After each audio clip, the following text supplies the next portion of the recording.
Okay, time and time again, I keep getting asked, what does it take to write a successful cover letter? It's very simple. And I found an interesting article here by Seth Porges of Forbes magazine, Forbes.com. Um, Simple. Don't repeat your resume. A lot of you have a lot of information on a resume that, quite frankly, it's excessive and irrelevant to whatever position that you're applying.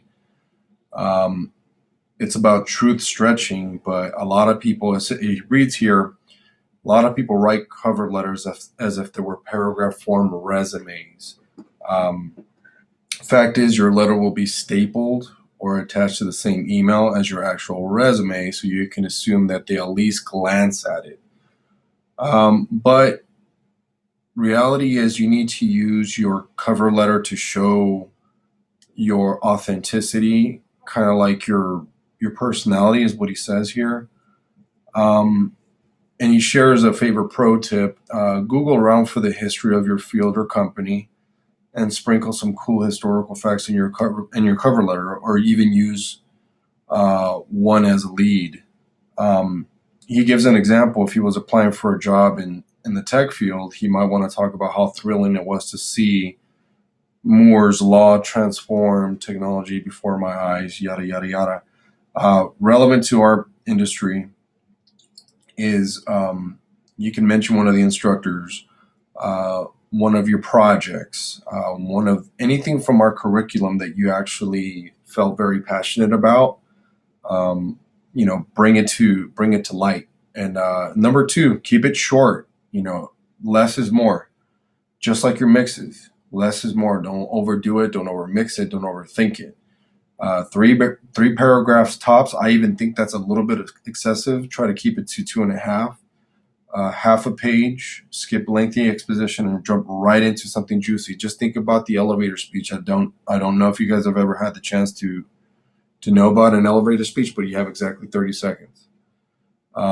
Address nobody. That's another thing that I like to share is, and he brings it up in number three is, he says that sometimes you don't know exactly who you should be addressing in the cover letter.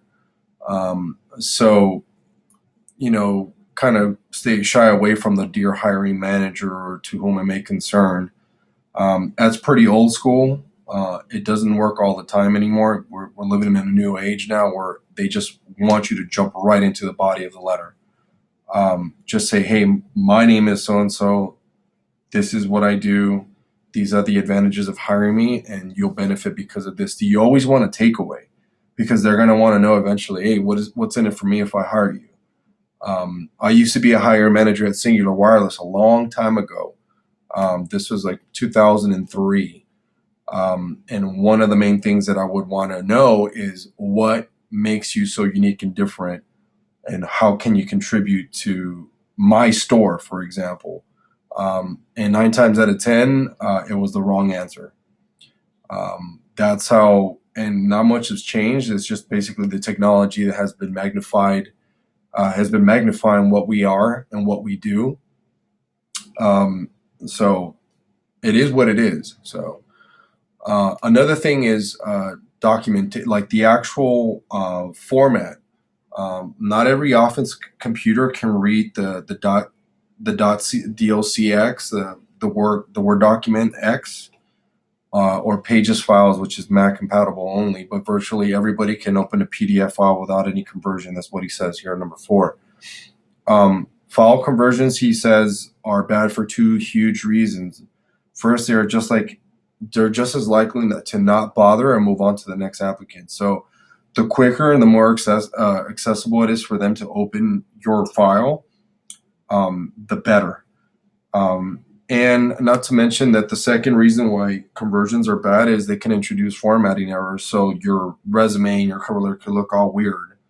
So you don't want that. You don't want that either. That's not good. You want it as fluid as possible and as quickly. Same thing with your demo reels. Make sure you have that YouTube link ready. I've said this before time and time again. I'm going to continue to remind you till it cements in your head that you need to have very quick and accessible access to your demo reels, as well as this, what I'm sharing with you with your formatting of your cover letter and resume.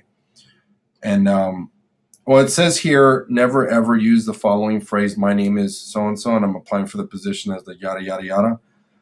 They already know this, but sometimes it depends on the hiring manager. If I don't know you, of course, I would want you to introduce yourself to me. But then again, if you know, do your research. If you know it's somebody that gets probably thousands of applications a month, then you might want to just skip to the point. Remember, elevator speech. Keep it short, keep it brief.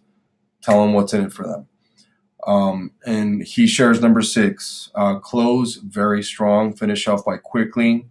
And he means quickly, explaining how your experience and worldview will help you at the job. That's the key. That's the closer, and it can be done in 1 or 2 seconds. So remember, feature, advantage, benefit. Feature, advantage, benefit. It's called the FAB statement. I know a lot of marketing people use that for their products, but then again, you are the product. You are selling yourself. You're selling your skill. You're selling your knowledge. You are basically saying, hey, these are the benefits to hiring me. This is how I'm going to contribute. And in the long run equals this: money, revenue, royalties, sales, merchandising, sales, whatever the case may be, customer service satisfaction. We do this is still a customer service business.